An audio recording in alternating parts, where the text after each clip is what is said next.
Can we get started, Sarah? Good evening, everyone.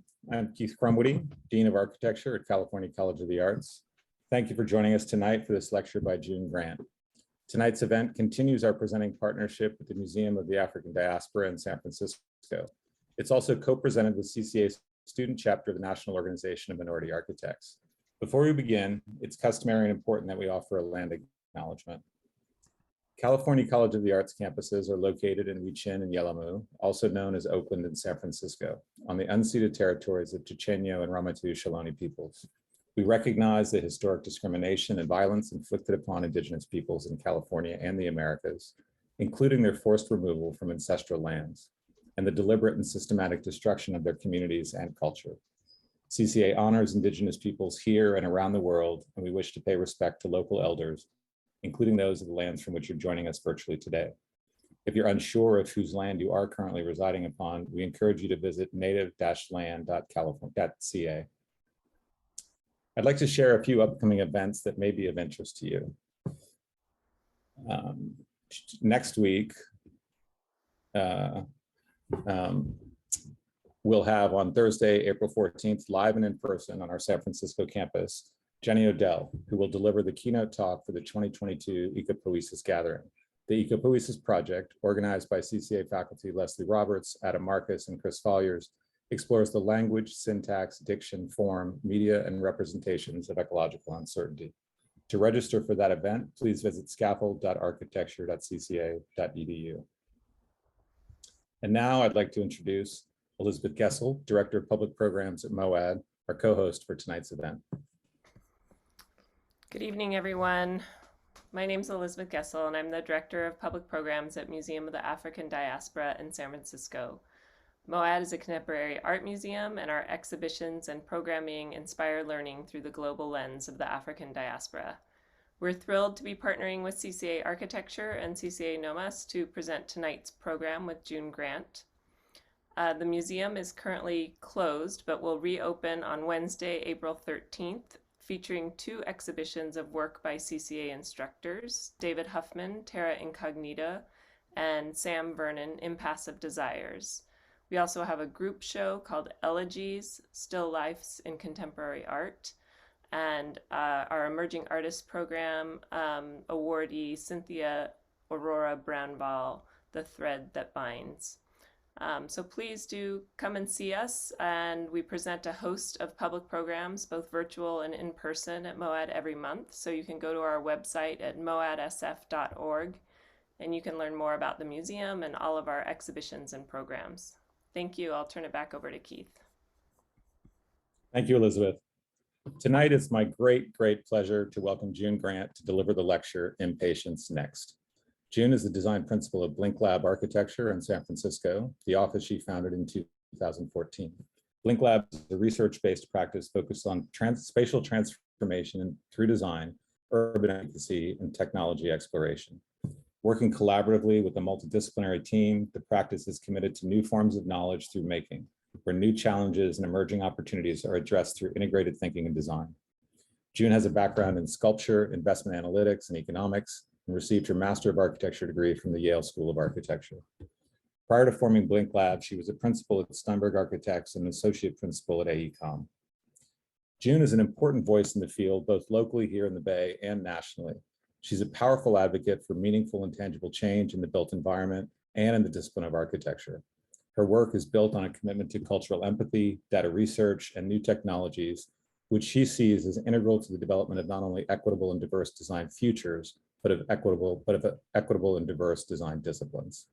It's fitting that as the immediate past president of the San Francisco chapter of the National Organization of Minority Architects, that she should be delivering our NOMAS lecture tonight. June will deliver her lecture in 2 parts, a 30-minute talk followed by a short period for questions and also perhaps bathroom breaks, after which she'll continue her talk and we'll have a closing conversation. Please join me in welcoming June Grant. Thanks, Keith. Thank you so much for inviting me. My husband's in the background clapping. Thank you so much for inviting me to speak. I am so honored. And I'm just going to get into it, but I also want to recognize a few people and my connection to CCA. I was just telling Keith that My connection to CCA goes way, way back to when Andrew Kutless taught basic Grasshopper class. That's probably maybe 10 years ago. And then took a class with Jason. And when Jason, I remember when he made the walking plotter bot with the concrete was his first bot that would 3D print in the studio. And I thought it was really great and really start to signal some ways that architects could play a role in investigating not only how we design, but also how we deliver. So I'm going to start sharing my screen to see how we have started to advance some of the information that I experienced while with CCA through those classes. And then maybe, let's see. I'm not able to see my screens. There we go.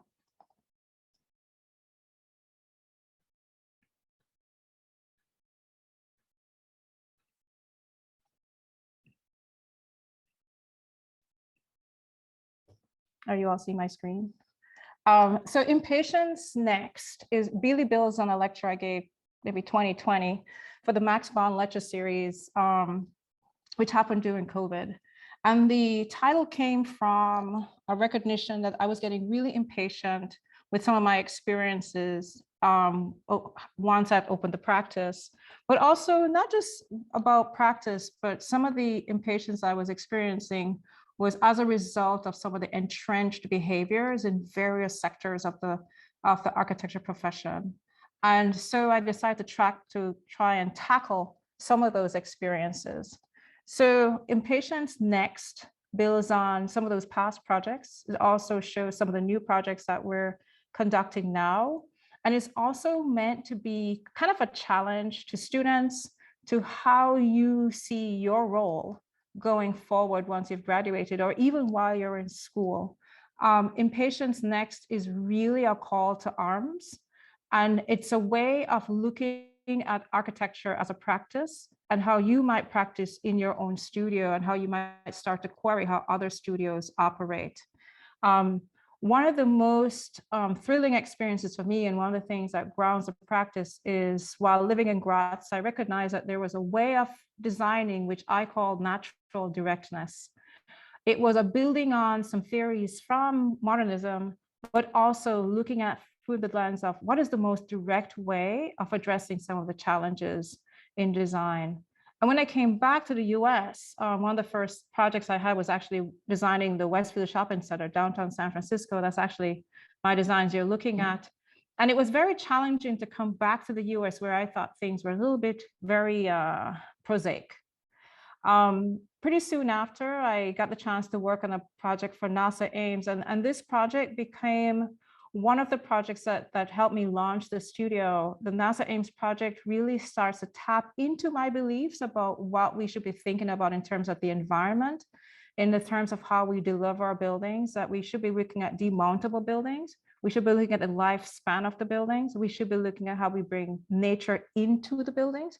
We should be looking at how human beings respond to nature and respond to stimuli. This building was almost a 100% computerized buildings where the windows operate based on wind and daylight.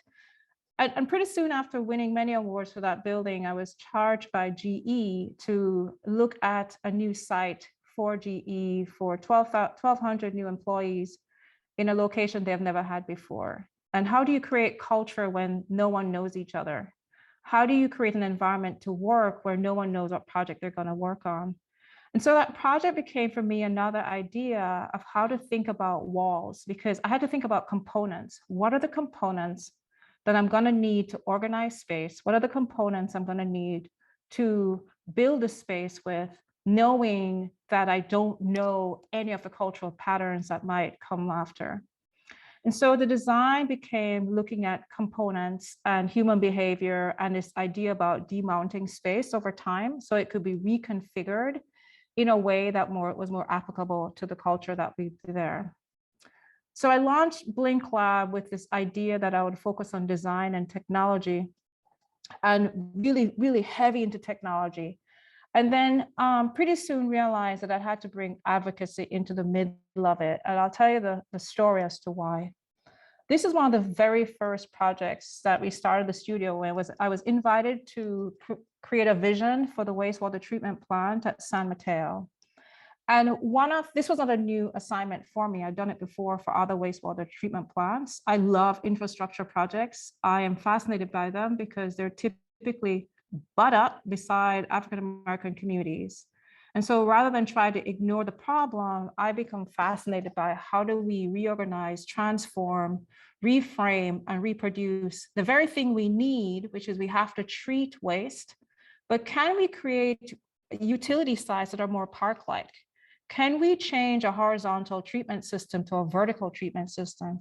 Can we retract from the coastal edge, knowing that there's sea level rise? Can we integrate farming into the wastewater treatment system? Can we integrate education? Can we integrate recreation?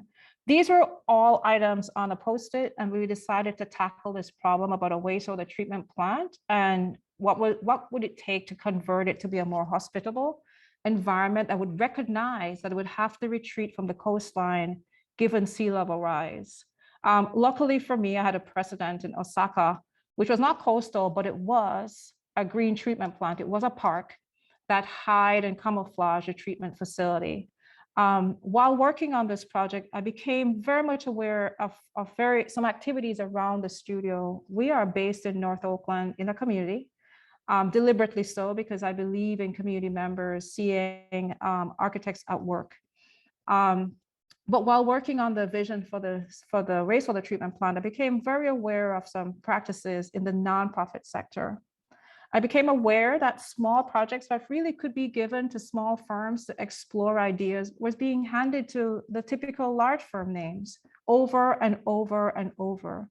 So how are small young architects expected to grow? How are BIPOC firms expected to experience different project types if the very nonprofit organizations were awarding even small projects to well-established firms? How was a firm like myself going to grow to do innovative projects and explore if we were excluded from the very project type, which would have allowed us to explore ideas? So of course, hence the name, I became very, very impatient with the narrative that I was experiencing in this outside of my studio doors. It was against the very basis for my studio.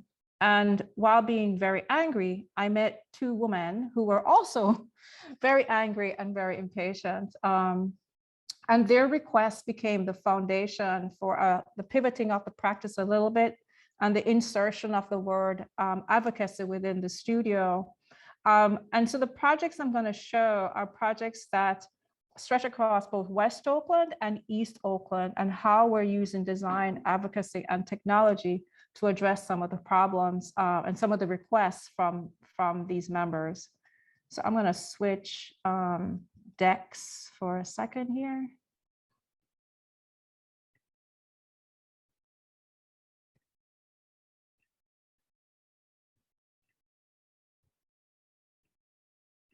Start with West Oakland. For those who are not familiar with Oakland, the Lake Merritt is the symbolic heart of the city. And we're going to be looking at projects west of that. And the first project we're going to look at is a simple in-law unit request.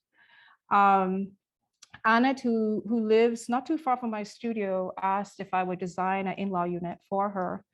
And we know architects are not cheap.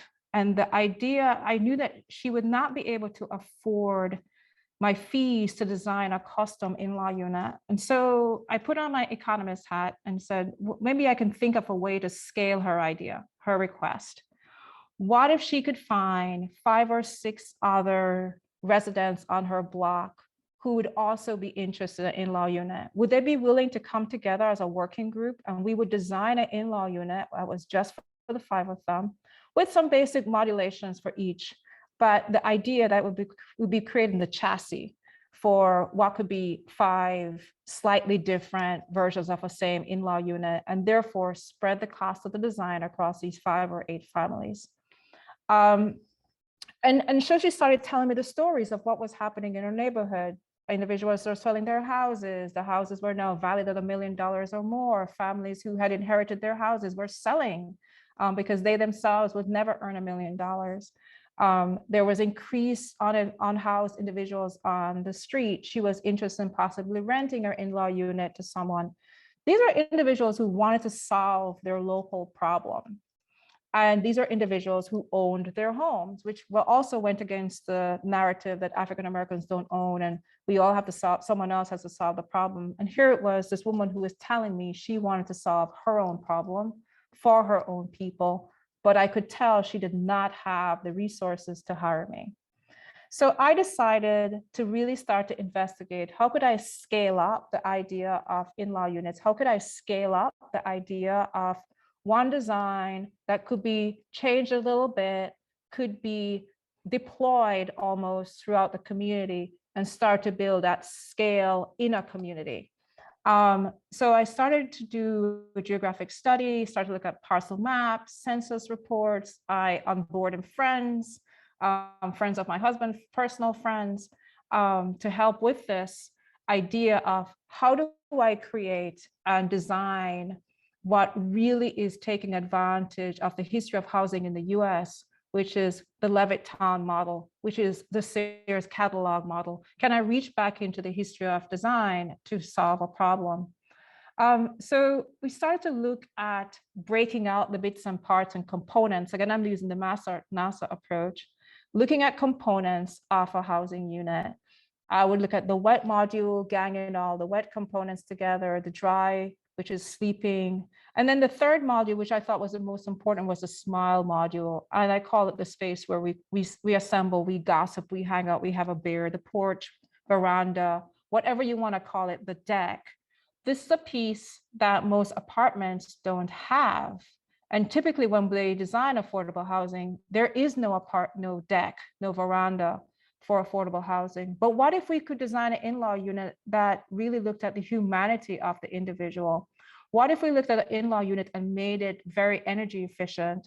And if we looked at the maintenance cost of that in-law unit? What if we really start to look at the full humanity, the full experience of a human being to try to design for their lifestyle, not shelter? Anyone who knows me long enough knows that I have a problem with the word housing.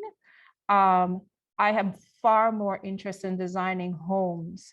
And I'd rather look at the human being and what are the issues that we should be dealing with ecologically to make it more energy efficient, environmentally efficient. And so the other component we started to look at one more time was the history of construction in the US. And the simplest form of construction is the post and beam. It doesn't take much to build a wall. You don't need a master's degree to do framing. And so I am interested in harnessing local labor in a very systematized, streamlined approach. So we're looking at some components are offsite, flat pack, bring to site, local labor, tilt up. The third approach was to look at how do you modularize so that we can reduce the cost of the design and reduce the cost of producing the unit. And so we're really not interested in a single design, but recognizing individuals like to have some ability to customize their unit. And so we started looking at a catalog of 30, we actually have 32 different designs based on one chassis. And so the next component of this, because if you've seen this lecture before, you know that it's an ongoing series.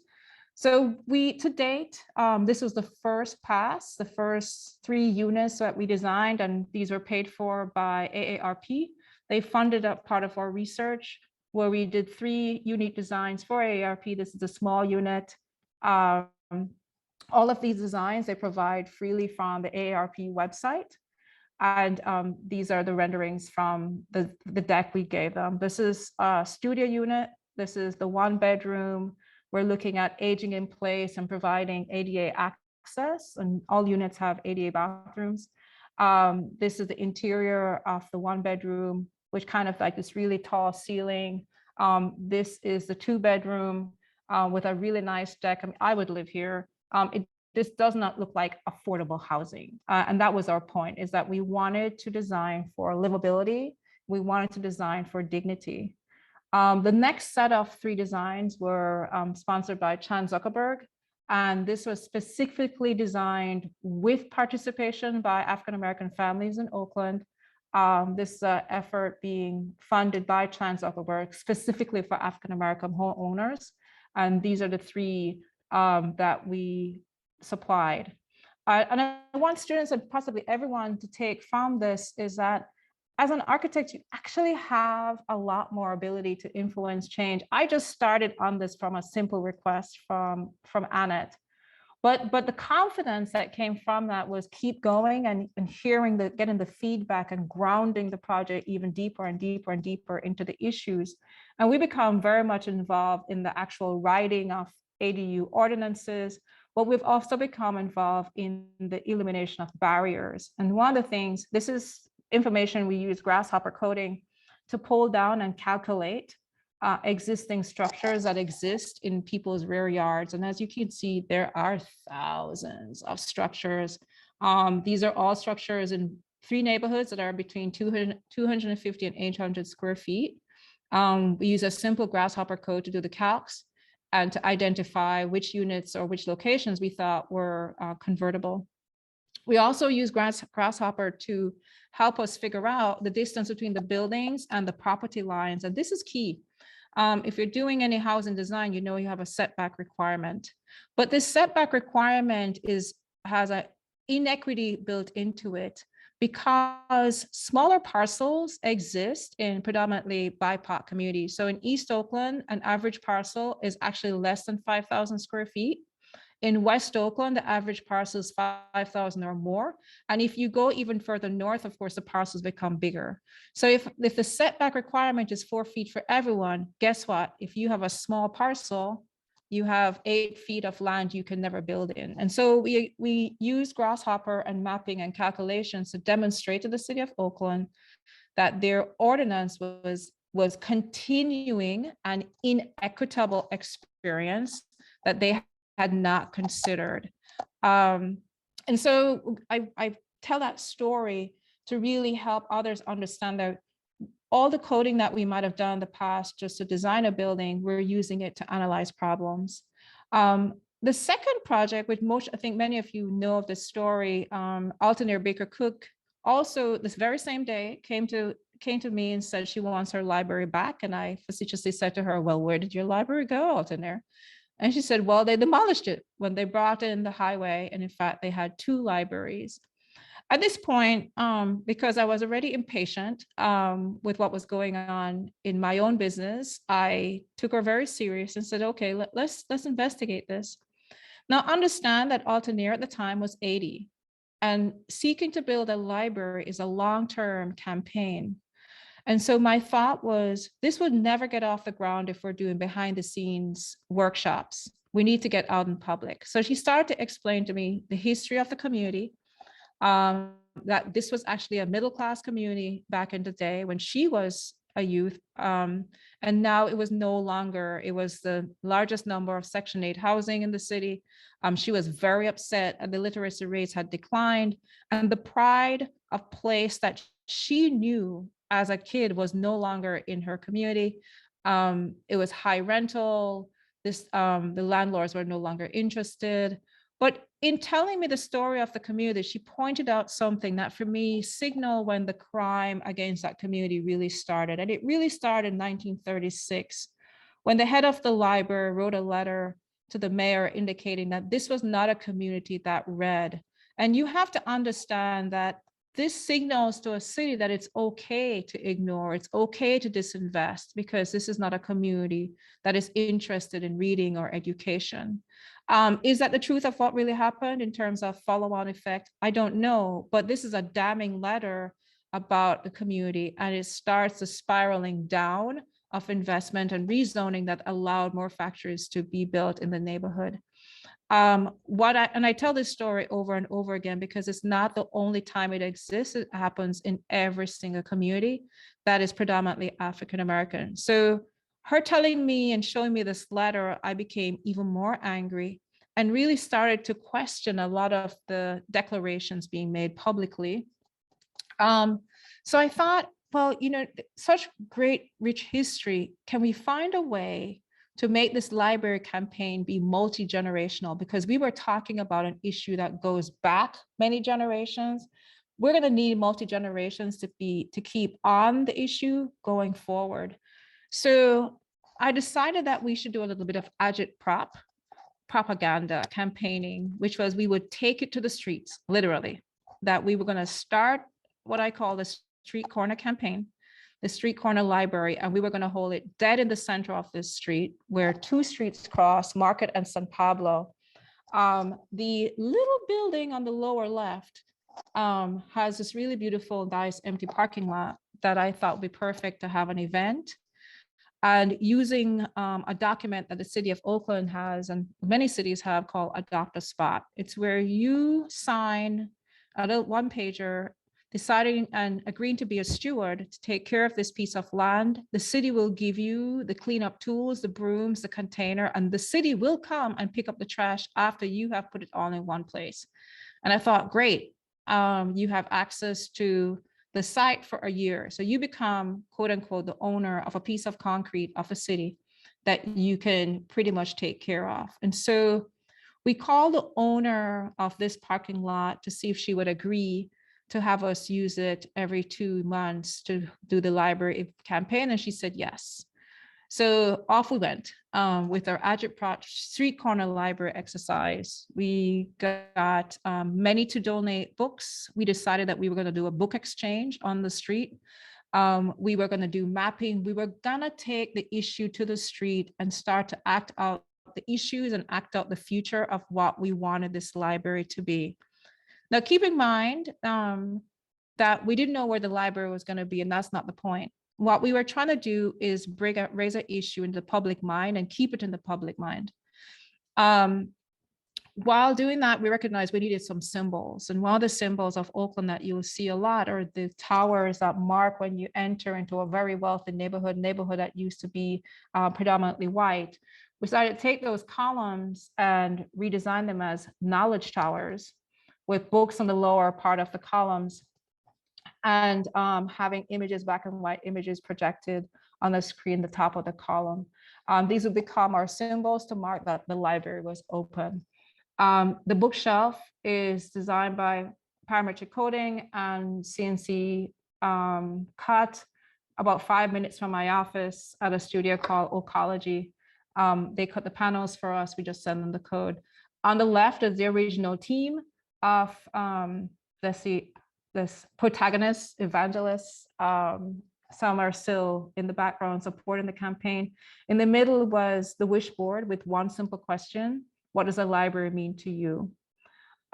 This is our site plan of what every 2 months the library event would be, and would bring out our table, would have you sign in because it was key to get your contact information. We would have the book exchange. We would have a map where individuals could write and mark historic locations in the community. And of course, the wish board where you could articulate your opinion about what the library would be and what it meant to you. And one other thing we actually did was I would bring my camera and interview individuals to hear them in their own voice respond to the question, what would a library mean to you? And it was important to archive these stories because we're trying to create mass around the topic. And these are images from a couple of the events. These are the books literally in the cardboard containers, and anyone could come and leave books, and you could take as many books as you wish. In fact, just last week, we got 24 boxes of architecture books, apparently. So we'll probably do an architecture day. Each event there was a guest. In the lower middle is the great niece of the first Black librarian in Oakland. On the lower right is the grandnephew of the first Black mayor of Oakland.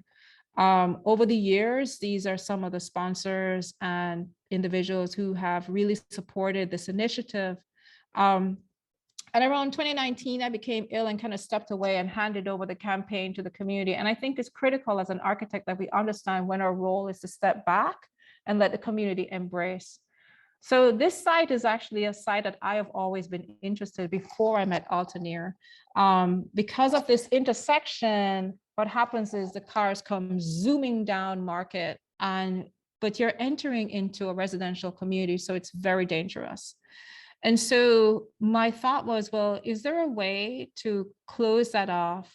Could I convince the owner of one parcel to deed the land back to the city? And could we convince the owner of the little triangle to deed that land to the city, aggregate the two, and create what I'm calling is the literary campus? And the idea behind this is that instead of using a sign to say, you have entered Hoover, can we use a civic building? Can we use a civic and cultural center as the anchor that starts to announce that you're entering into a residential community? Can we bring dignity back to a community by providing a community space? I am really interested in how buildings saddle up, lean in, provide passageway access, prevent access. I am interested in how we can make our buildings not necessarily glass, but can we make them transparent or translucent enough? And I'm very much interested in how do we integrate landscape into the building, not as an appendage to the building, that the exterior of the building and how you enter a building is just as important as what is inside of the building. The image on the left is really a collage of several experiences the community has indicated they like to have in the library. This is another concept we had of how can we keep the library low so it's at a residential scale, and what would that mean if we have to bury some components? How do we put two buildings? Can we ramp up the land at a gentle slope so that we can start to occupy the roof instead of the roof being just a surface for solar panels? Can we start to look at landscape as something that is transformable and can be lifted up to accommodate humanity? So this is where the project sat, and I'm really happy to report that the city of Oakland has dedicated $500,000 to the next phase in this project, and actually has increased its budget towards libraries in general. The next project is where we really start to see how we pull together design, technology, and advocacy in a more obvious way. The Oakland Public Conservatory of Music had a really tiny budget. Here we go. And it stopped. Not sure why.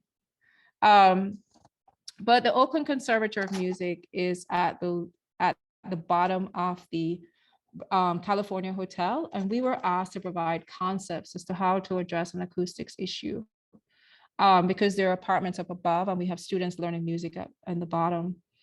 So the idea was to have a system that peels away from the wall, that would divide space in the daytime, and at nighttime would fall back to the wall, and the perforations in the panels would absorb the sound that's being generated from performances. The Oakland Public Conservatory of Music is 17 years old. Well, when we got the cost estimate back, we were way over budget. So I decided that why don't we really use fabrication as deeply as we could. So we designed the lights, which if we purchased them, we would have been $5,000 each. We designed them and were able to produce them at $250 in the way we wanted. The panels on the wall, instead of using wood with palette on the back, we had 3 layers of wool and had created a branding that really starts to use the control panels from music recording studio, because they also taught that at the school as well. So we're using the ones and twos as a graphic to really start to activate the wall and start to use it as a sound absorption tool. As students, you'll recognize the drawings. We used a GE linkable linear light, and in order to get the geometry that we wanted to do the calculations for the ideal angle at each corner, plus the depth of the housing unit that's needed for the cables. We couldn't have that box be too small, because then you'd be pinching the wires, and we couldn't have them too big because, of course, we needed to be able to make the angle. So there was a little bit of push and pull about how to make this box that would enclose the cabling, and the box actually is a snap on, so that if there was any time they would need to access the lighting itself, it was possible for a repair person to pop off the top and get into the connection devices. really excited that one of our favorite electricians, Valerie, was able to install the lights for us. And we produced 6 fixtures. Each side is about 4 feet long. The total cost for each fixture was about $250. And it took no time. Each print took about 5 hours, maybe, I think even less actually, because we would be able to print 2 boxes per day.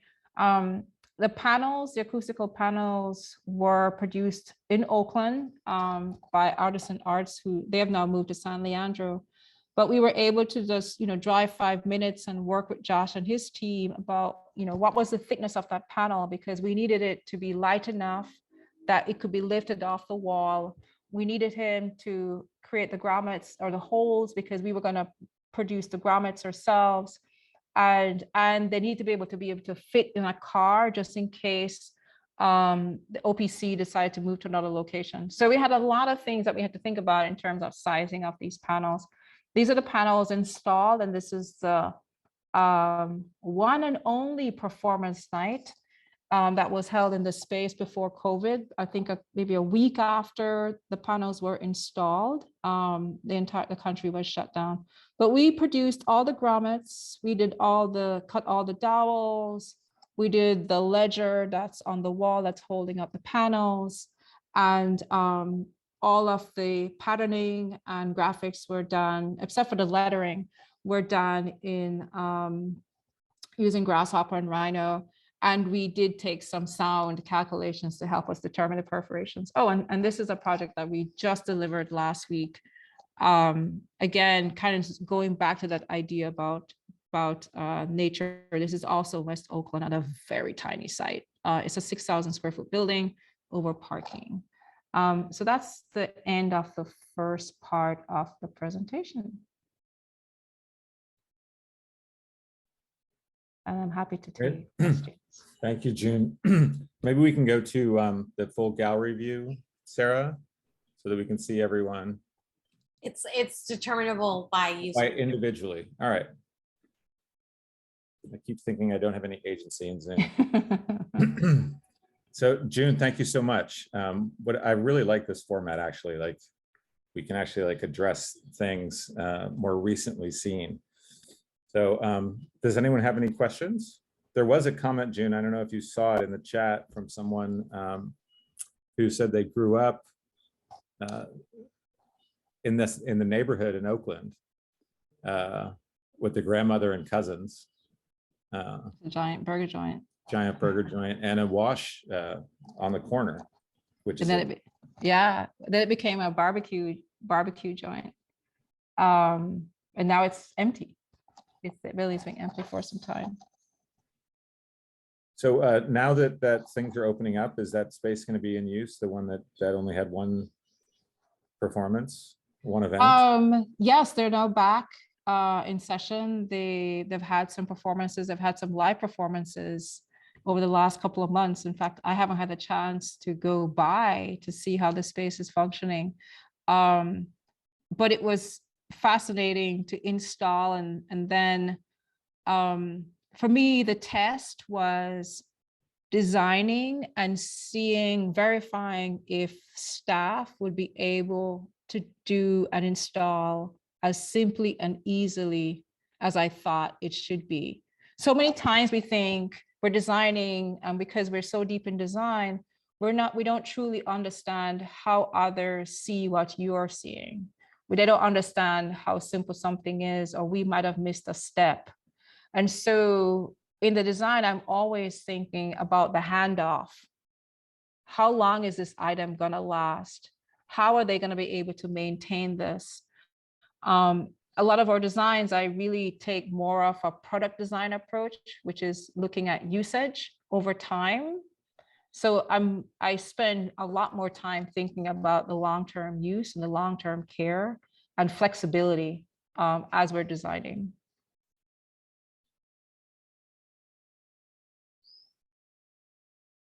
Here's a question from Elizabeth.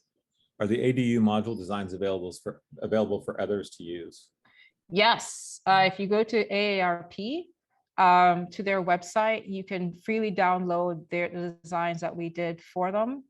The 3 designs for Chan Zuckerberg, I'm not sure if they are available yet on the website. And I haven't had a chance to update our website at all. We're way behind. We haven't updated our website in about 3 years. But yeah, the intent around the designs is if an organization pays for the designs, then I make them freely available because that's the point.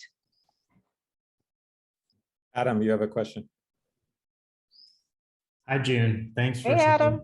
Thanks for such a great talk. It's awesome to see the work and also the newer projects that I haven't seen.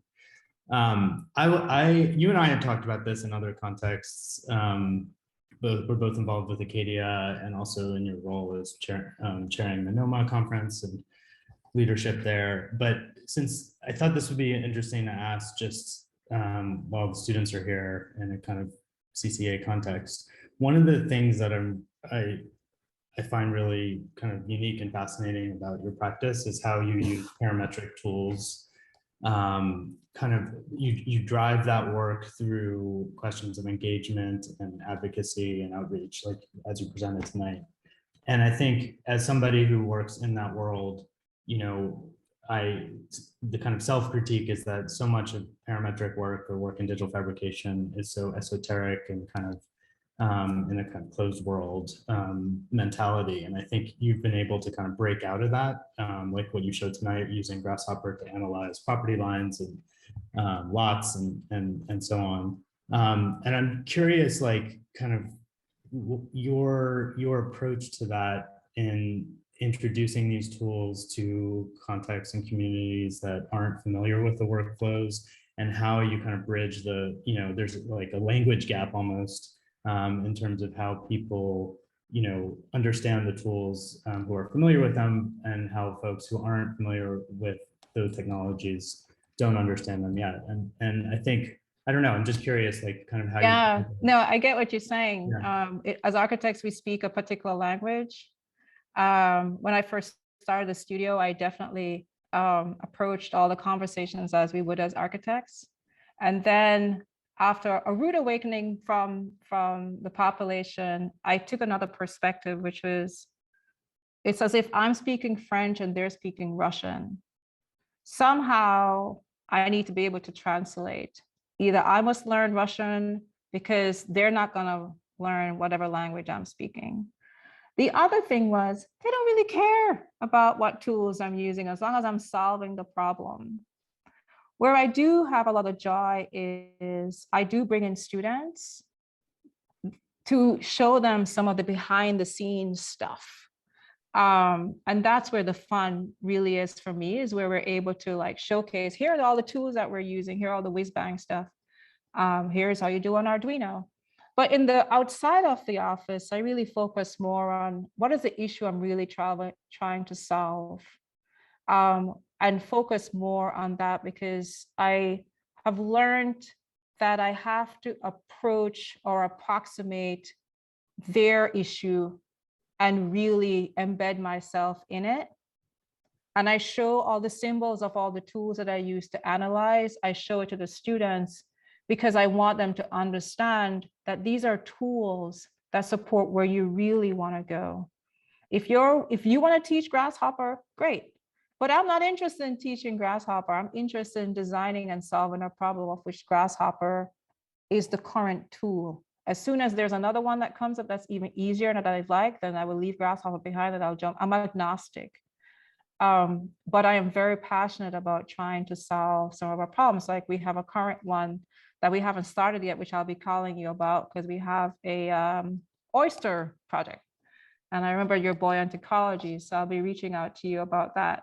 But yes, we don't frontline the project with technology, but we use it to solve the problem. And I try to find the easiest, most prosaic language to explain to planning department that they need to make some change. And here is how the calculations lie out. And here are how many thousands of families are affected by policy. Does that get to answer it? I'm Yeah, looking forward yes. to a conversation about oysters. I appreciate that. I can't wait to hear. We should get together and talk about it. Okay, should I jump into part 2 now? Sure. Okay. And I think if I just hit this button, you should see everything. Okay. So now we're gonna go on the other side of the lake to Deep East Oakland, and these are really fast.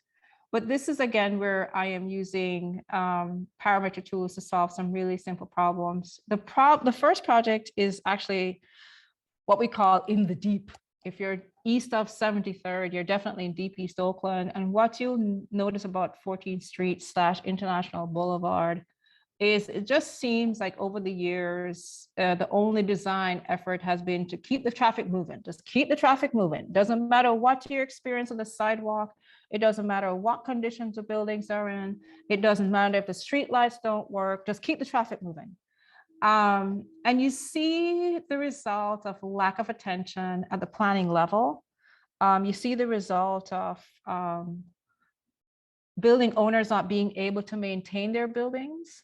But some of these businesses have been there for a long, long time. Like the store owner, Maria's Market, she's been there for more than 20 years. Really great woman. She's from Latin America. He's from the Middle East. There's a flower shop that has been there for quite some time. There's a hair salon, 2 nail salons. But behind these stories, when you really talk to the community, they tell you of a very proud time. They'll tell you about when, Everton Jones opened their first barbecue joint. They'll tell you about the Black Harley Davidson who are still there. You'll be able to find photos of what the streets used to look like before we had paved roads. When we talk to individuals about their environment, they begin to reveal a culture and a way of getting together, a way of socializing, the things that they celebrated and where they used to celebrate. These are key parts, key ingredients to understanding and gaining empathy for people that you're designing for. And so in this occasion, these are some of the artifacts that I collect as I'm looking at the existing building, some of which I would love to own. I'm looking at how a local florist created a flower garden in the sidewalk. I'm looking at the beautiful tile work and brickwork in some of the buildings, the graphics that are being used. Mr. Silver, who had a business there, in fact, I think for 3 generations, he is now passed. But these are all components of the experience of a location that you can't see from looking at a Google Earth map. You can't see this from looking at ethnographic, looking at who's there now in the census. You can't see these assets and resources unless you're physically there in the community. Now, as an outsider, this is how I experience it. There are long distance between the streetlights, so at nighttime, I do not feel safe. I find the intersections to be too wide and feel very dangerous. There, you can see there's a lot of drug use and unhoused. And I was asked to try and design some solutions for a tiny grant program that went along with $1 billion street program. And $2 million is being used as a facade design solution to businesses that were going to be impacted by the BRT line coming down, kind of similar to what was going on in Van Ness. Now we know $2 million can't even buy you 2 houses. How is this going to help businesses? This is one building where I was assigned 10 clients. This is one block where I had 2, the ice cream shop and the little tiny barber shop in the side of the building there. He didn't even have a window. Where I was asked to design a new facade for these businesses. Now, given the tiny dollar value of the budget, there was no way I could do some bespoke, really cool design for each person. So I decided to approach it from the perspective of, can I again use this idea of componentry? Can I start to look at the issues of the site and come up with something that made sense? So I want to deal with the heat. I want to deal with the idea that I feel overexposed. I need to give some identity to the individuals. I want to give them some pride for being in business for sometimes 30 plus years. And I wanted others who came to the community to recognize that there's a there there. So again, I'm looking at industrial design and the IKEA approach, which is, okay, IKEA made billions of dollars having black, white, and fake wood as their only three options in everything. Can I come up with the same idea of a coherent system that's affordable and customizable? That could be an awning solution, a tiling solution, a sliding window, cooling. After working with a couple of the owners, it came up with a kit of parts, almost an inspiration board, where we definitely wanted awning. They were interested in glass awnings, maybe, because we don't actually get rain, so we don't need to be solid. If we wanted to, we could have holes in it. If we just wanted to create shade and shadow. Could we start to tap into metal work? Because could we get rid of the security gates and do more ornamental metal work? Kind of tap into the history of African Americans in the South who had beautiful metal work. Can we bring some of that to Oakland, given that a lot of the families were actually descendants from the Great Migration? Can we give them typical, oh, there's a slide missing. In this slide would have been the parametric patterns that we looked at before deciding on what was the final pattern that was going to be used for one of the buildings. And we actually did go through an analysis, and what I came up with is this is the final pattern on the barbershop that you just saw. In the pattern, it's really hard to decipher the DNA cell, but it's actually 3 patterns overlaid. And then once I overlaid the 3 patterns, what I didn't like was how predictable it looked. And that is the thing about parametric design, that I can still almost tell where the code is. And so one of the things I started to do was, once I've gotten the pattern, is to make little shifts, as if you were weaving and you look at a pattern on a fabric, is never the same if it's handmade. And so in this pattern that you're looking at on the face of the wall, it's actually laser cut metal on the face of the building, behind which is glass. And then all the kit parts, the awning, the sign, the windows are there. But most of the design time went into, can we use patterns? In this case, we're reaching back to mudcloth to create an identity for an African-American community, while not necessarily replicating a pattern that exists elsewhere. So can we approximate without replicating? Can we signal a cultural shift? Can we signal to a culture, and yet are you able to identify it? This is the view from the inside of the barbershop. Now he will have a door with really nice filigree almost type laser cut metal on the outside, and windows and simple lighting. So most of our design effort on this package went into the metal work, because that became something I became very much interested in, because I used to actually weld. And so I've been interested in getting back to welding, but also quite interested in patterning and using laser cutting techniques in the patterning and the application of patterns on walls. We had intended to design the light fixture, just have not had a chance. This is the view from the outside. In this case, Ibn wanted neon lights for his sign, so we're gonna try and make really cool light, neon light system. So with this project, we are just about to do get the cost estimates in, but hopefully we're on the budget for a really simple solution to how do you upgrade a building and a retail experience for a community that wants to be uniquely them. The mural on the wall is a friend of his who has offered to do a piece that has to do about youth and peace and spirituality. And Sasha is working on a piece for the wall. So these are the kinds of projects I like, where I'm collaborating. I have a particular interest in some technology. I am interested in reflecting their culture. And I'm also interested in working with the artists that will make the space that much more. This is one of those projects where it's 100% open. I had to do a lot of advocacy on this, because when this project was first announced, they did not include design fees. And I asked the city, who did they think was going to pay for design? Because the business owners could not afford architecture fees. So we had to make sure and had to change the program to make sure the grant didn't just cover construction, that it would cover design as well. And so as architects, you'd be surprised how many individuals don't realize you need a permit to do work and that we need to be paid. Even government officials are unaware. So now we're going to go through some more recent projects. This is an art project that we got funding for last year.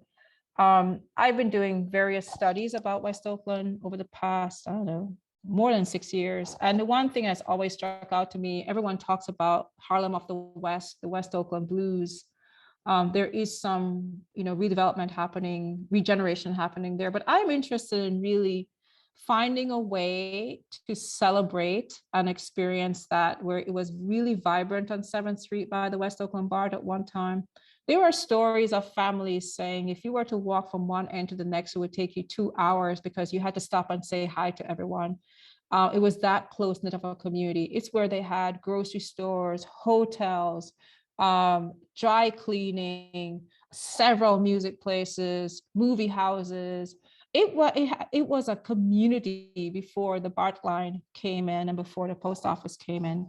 But I'm interested in trying to find a way to really celebrate that, but not necessarily in a gallery space.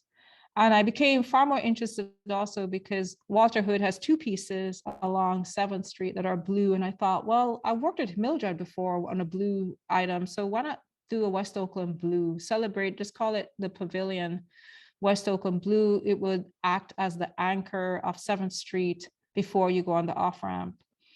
West Oakland blue is actually a pavilion where the intent is it's a flat pack system. It's where the idea is actually pages from a book open up and splay. So as you walk by, you can see in and see through. You can walk through it. It's really a very simple system of frames and framing views. It's wood frame platform.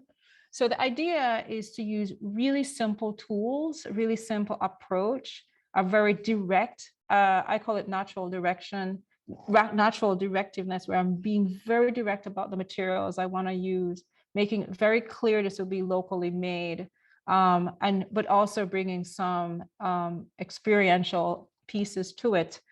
The idea is that this is something that is demountable and could be reproduced and sent to another location in Oakland, in which case it would be called the East Oakland blue. But in this case, it's definitely targeted for West Oakland. The idea is that the interior is where you'll be able to hear music. You'll be able to see performances on screens. And the idea is that you are experiencing a performance as you walk through the pavilion. And the pavilion is intended to be placed for those who live in the community, and they would walk through it on their way to the BART station. I am trying to find a way to exhibit culture outside of the white boxes of galleries. I am trying to bring cultural expressions, cultural history into the open. I am trying to make culture and art be part of the everyday by using simple tools and simple design methods that us as architects are very aware is possible. And also something that I think, I could just see myself just hanging out, listening to an LP or something, as slowing it down and experiencing sound as I'm walking to the BART station. Do I necessarily always have to have my iPod on? No, why can't I walk through something where I have experienced the pleasure of hearing someone perform a song? These could be local artists recorded. So I think the video that's going to play is one of my typical 2-second videos of here is a concept for the idea. I did this during COVID, I think 2021, and I'm hoping to actually do the first prototype this year. because I think I finally have figured out how I'm going to do this. So this is the kind of project that we really like and really appreciate when I'm given a grant to explore ideas about culture and cultural expression. In the presentation today, I think there are 2 students online. They are actually helping me curate an international exhibition. And it seems like this is now a new thing for the studio, where we're looking not just at culture, but how we curate those stories and where to present them. This project is a simple one. I was reached out to before the new year, while just about to go on vacation, a request to design a gate. The gate will be right in the middle of the 2 buildings. This is actually in DP Stockholm by 95th Ave. It's a building under construction. I think it's affordable housing. And we were asked if we'd be interested in designing a gate. And I became really fascinated, although tired. I became fascinated in this gate because during COVID, I had some personal losses, and I become really fascinated by color after years of only being interested in form. And so this gate is an opportunity for me to explore using parametric tools, but also now starting to explore color and gradation and patterning. I'm interested in, can I use the power of parametric tools and digital fabrication to create the structural system, and use parametric tools, but just playing with a little bit to try and variegate color and pattern so that you can sense a pattern, but not be able to detect the pattern. I'm really excited about this gate because the 3rd component of this is, of course, the sun and the patterns that will fall on the ground and the colors that will be translated once the light goes through the color. Right now, we're looking at using acrylic for the color patterns, which is not environmentally sound. So I'm still playing around with what material would we use as the infill pattern? How will we overlay and integrate the 2 patterns? Will some of the material be in the front of the metal frame? Will some be in the back? This was the concept we presented to the developer, and they really like it. And so we're still going through the contract negotiation period. But I'm super excited about this because this will also be fabricated in Oakland with a team that I've been just dying to work with. DECA, they're a young team, UC Berkeley graduates. The project on the right you've seen already, but the project on the left is actually a light fixture that we designed last year. We're going to try and produce that this year. And this is the last project. This is a project concept that we did for East Oakland, the Black Cultural Zone. They were responding to an RFQ for negotiations for a piece of land in East Oakland. And we provided some concepts for what this could be. It's 2 buildings. One's apartments. The other one is market hall and offices with artist loft spaces. Some of the inspiration for the buildings is I'm interested in CLT construction. I'm interested in modularity to some extent. But I'm also quite fascinated by this particular building. Of the 2 is a relationship between a market hall and a mass transit system. And I'm also, lastly, most interested in what happens when the African-American community decides that they want a space that's distinctly culturally identifiable as theirs. We have Chinatowns, we have Japantowns, we have Fruitvale. What happens when African-Americans in Oakland decide they want their own space that looks culturally theirs? So this was the concept I came up with for them. The community is now, they actually won the RFQ, and the community is currently in negotiations with the city to purchase the land. And we are teamed with Yaku Studios on the design of this site as they're going through the studio. So thank you everyone who endured, and hope we have a great conversation after, and that you've appreciated and understood what we're trying to say in this presentation. Thank you, June. That was fantastic. I'm so struck by how much the design of process is a part of your work, and sort of the designing of, I guess in some ways I see it like the designing of opportunities for design. Yeah. Right? Like Yeah. making possible the act of design and the impacts that it might have in these communities, which I think is so amazing. And it's freeing. It's freeing because at some point pretty early in the studio, I decided I didn't want to be a fee for service architect. Because if I did fee for service, I would have to wait until a potential client thought that I was capable of doing their project. And so I flipped the script and said, I'm going to define the project. And of all the billions of people that exist in the world, there must be at least one person who also agrees that that project is worthwhile. And is that, do you feel like that's all it's taken in some cases to find one sort of, you know, collaboration? It's actually, by the traveler? time you know, there are a few kooky ones out there. There are community members who are just as kooky. The planning department of Oakland, as much as I might speak negatively sometime, they're huge advocates of the work that I do. Community members, it's taken years, you know, we reopened 2015. And so it's taken years to develop trust in a city with community groups who are very distrusting, and rightfully so. It's taken me years to learn how to speak to community groups where I don't come in with, I've got the answer. As Adam was, you know, pretty much asking, it's taken, but also once I liberated myself from dependence on fee for service, and so that's going to define the project first, that opened up the doors. Well, now we can say internationally for me. I encourage it highly. Well, maybe could you speak a little bit to, you know, how practices are run has always been, there's, how do I want to say it? I mean, you could say it maybe,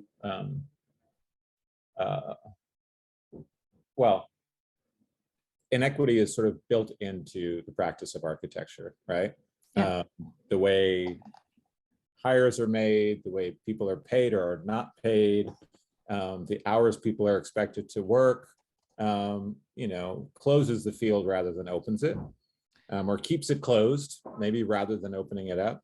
And if you stay on that path, if you stay on that path, if you stay on that path. But this is where my question is going is, you know, it also requires a lot of you to do this advocacy work, right? Without fees in many cases, until you build to the point at which, like, you go back to the city and you say, look, you have to have design fees for this. Well, no, you've made a premise.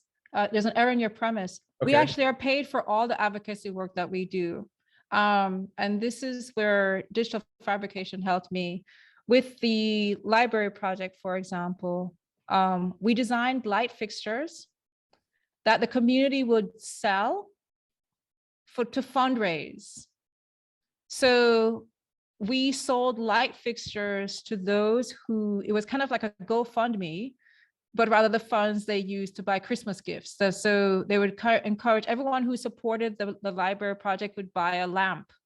So we 3D printed these huge lights, light shades, and sold those to fundraise.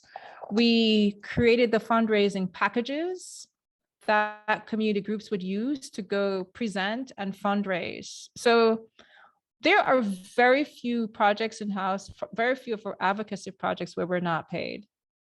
We're not paid full fee, Right. but we are paid.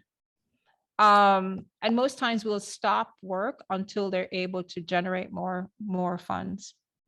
But it's so interesting. So you're also designing the mechanism by which you are compensated for Yep. your own labor. Yes.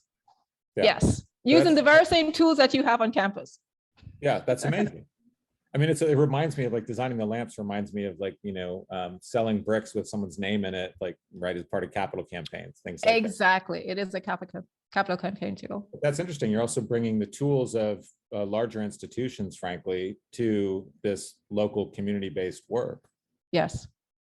One of the things we have found is that by working this way, we've been able to get to the table earlier especially with nonprofit and grant philanthropic organizations, to explain to them the importance of having an architect earlier at the table. We're able to design the strategy for the project. We're able to participate in the and make them aware of the capital campaign, but the role that the architect needs to play within the capital campaign to create the vision.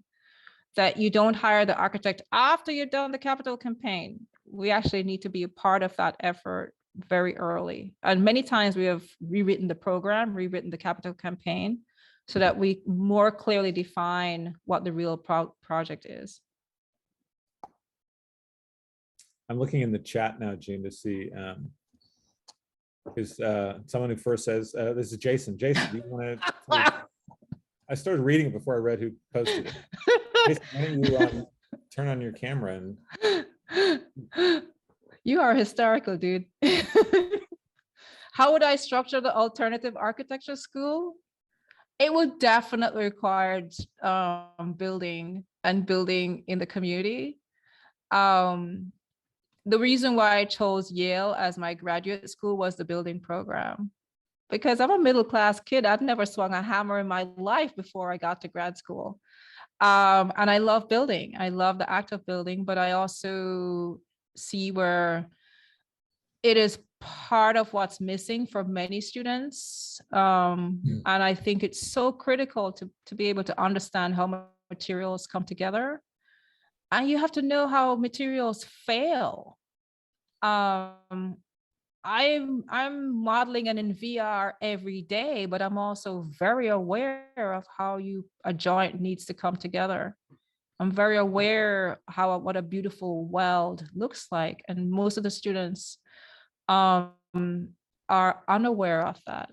And I think that's something that we do need to bring back. What are the key conceptual? Man, I don't think we're doing enough with air. I don't think we're doing enough with blow up stuff. I really think more fantastical than the projects reflect, because I don't want to present blue sky projects, because you get that all the time. What I'm trying to impart to students is how much they already know and can start to bring to communities. That's the part I would love students to understand, is that, shoot, after first year, you could go out there and start helping to articulate, helping to redefine projects, helping to bring them to the school, helping to start their practice before they start. And then there was a little tiny question at the end there. Oh, I missed it. What did it say? Looking for a job? What did it say? It said, who would your first 5 hires be? Living or dead? Oh, that's a good one. Yeah, I guess both. I don't know what I did there, but I guess who's interesting to you, in not currently, not necessarily just architecture, but if you're building a school, right? Who do you think found to do the job right, I suppose? Yeah, I tend to reach out to the most obscure of people. So I reach out to healthcare, those who are tracking viruses. I'm interested in methodology. So I tend to look for those who are in a field that are not exactly approximating, but yet their process has everything to do with how we occupy space. I'm very much interested in people who are looking at very deep waters and animal life that exists in zero oxygen environment. And the reason why I'm interested is because they're looking at how do they adapt to such adverse environments. Those are the kinds of questions I look for, and those are the people I reach out to, because the community groups I work with, that's their life. They're existing in zero oxygen environment and they've adapted. And so I'm looking for people who think that way. I collaborate with everybody. We're a tiny studio. So as a result, I have, me, I have no qualms in sending an email to someone saying, hey, I'm working on this project. I've seen you've done something. I'll be interested. And the reason why I become so open, because I'm generally a very shy person. What was his name? He was at UC Berkeley. He did Sea Ranch. I'm trying to remember. He was also dean at Yale at one point. He started the building. Charles program. Moore was. Yes. Yeah. How many studios did he have in his lifetime? Many. It seemed like everywhere he went, he had a studio, or was collaborating. And that's my personality, is I'm far more interested in the topic, and I'm far more interested in exploring and partnering than I am staying in one location. And that said, I do work with a core group of people who I've learned to be able to call and trust, because I need to work in a trusting environment where if I fail, it's not a huge negative. It's, oh, oops, that didn't work. We need to rethink and regroup and try something different. For a student like mine, that is so critical to work in a trusting environment. And luckily, I've spent enough time with community groups where I can suggest something and we'll try it, and they'll just go, well, that didn't work, June. Okay, let's try again. So those are the kinds of people I kind of look out for, who are not afraid of failure. Great. David, you have a question? Yes, hello everyone. Hello, June. Hi, David.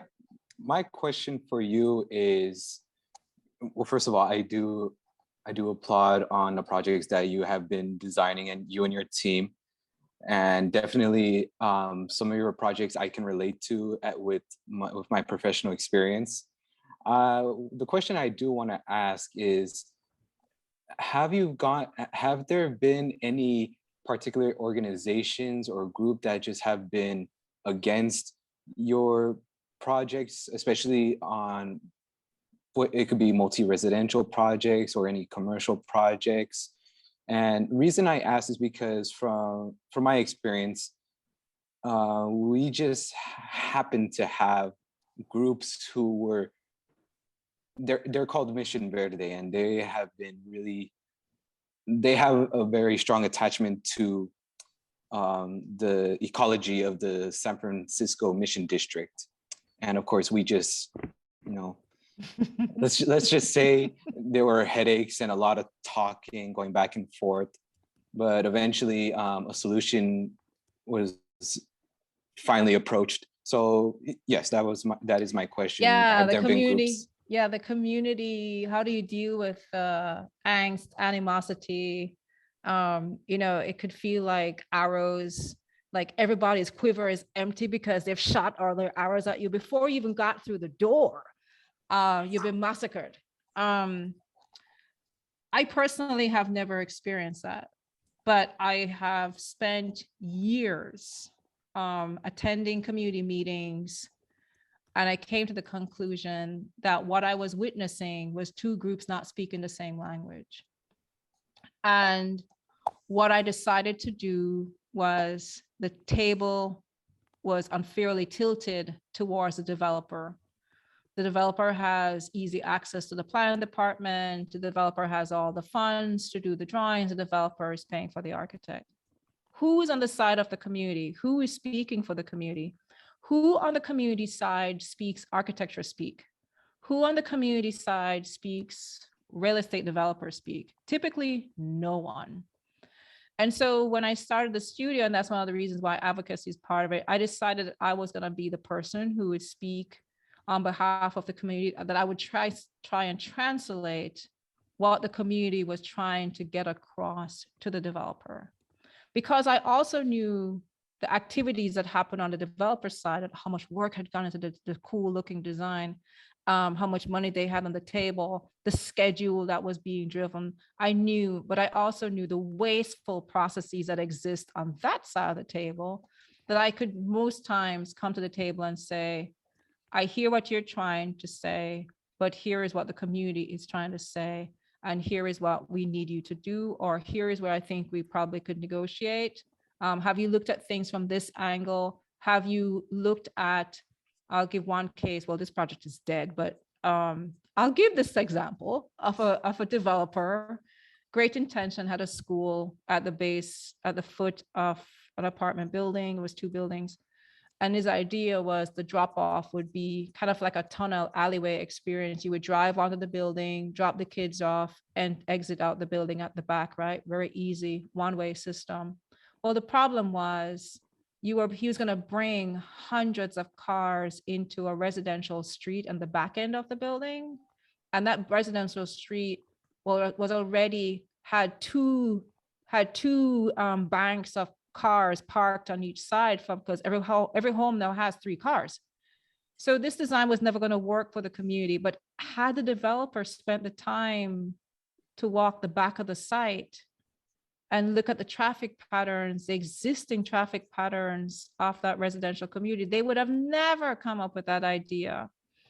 So they went back to the drawing board and came up with a different solution, came up with air quality control, came up with, we'll plant 1,000 trees. They came up with all kinds of ideas. The reason why I haven't so far experienced, haven't had to dodge the bullets, is because most of my projects are actually started from the community. So the last project we showed, the community asked me to design the buildings, or we presented the buildings.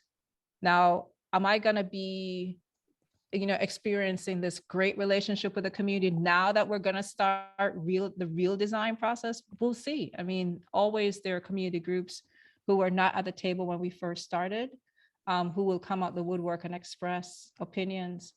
One way I try to get around that is we use every tool to express the project as we're designing.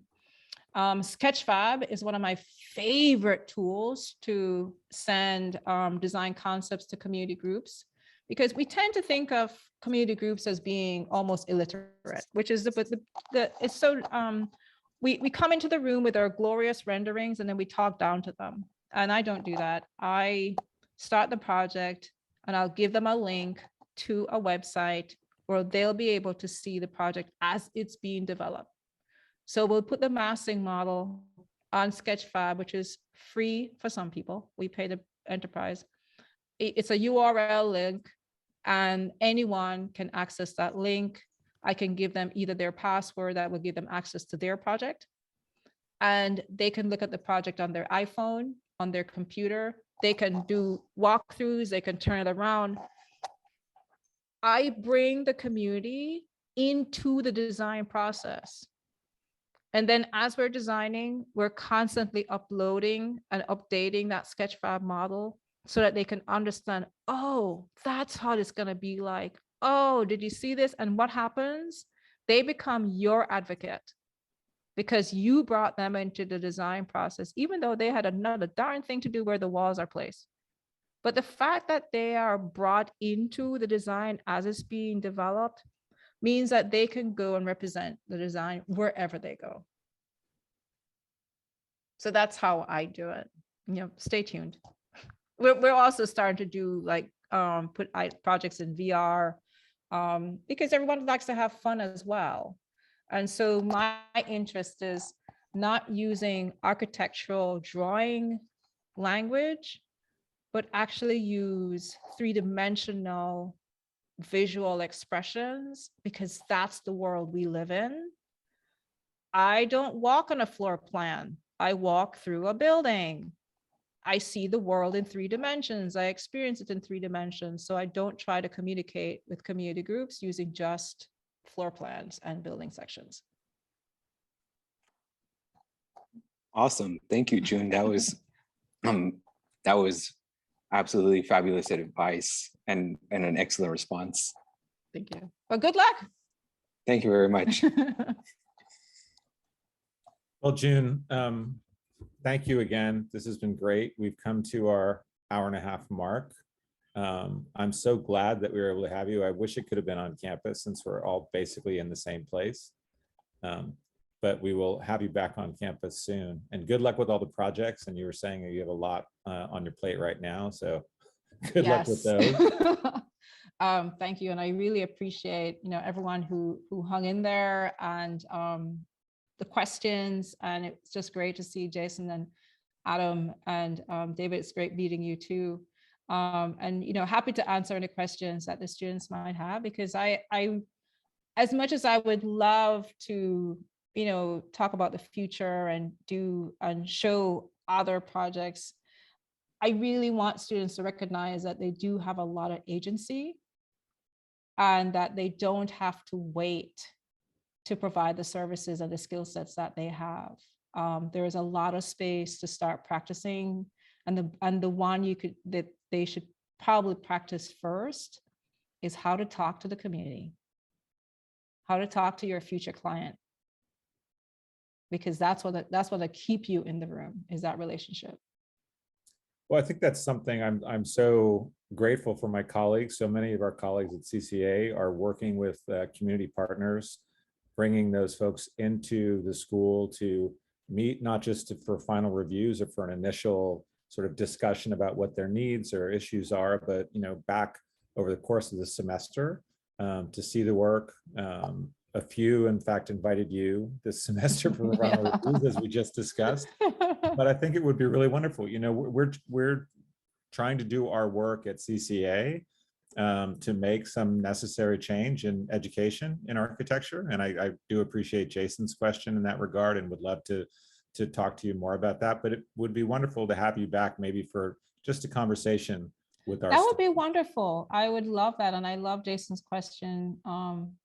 And I'll just close it by saying, one of the things I really appreciated at Yale was they had the building workshop, which was an organization that worked specifically with community groups for years. Just one group, one town, one city, and they would stick with that city or town for years to help them with a particular issue.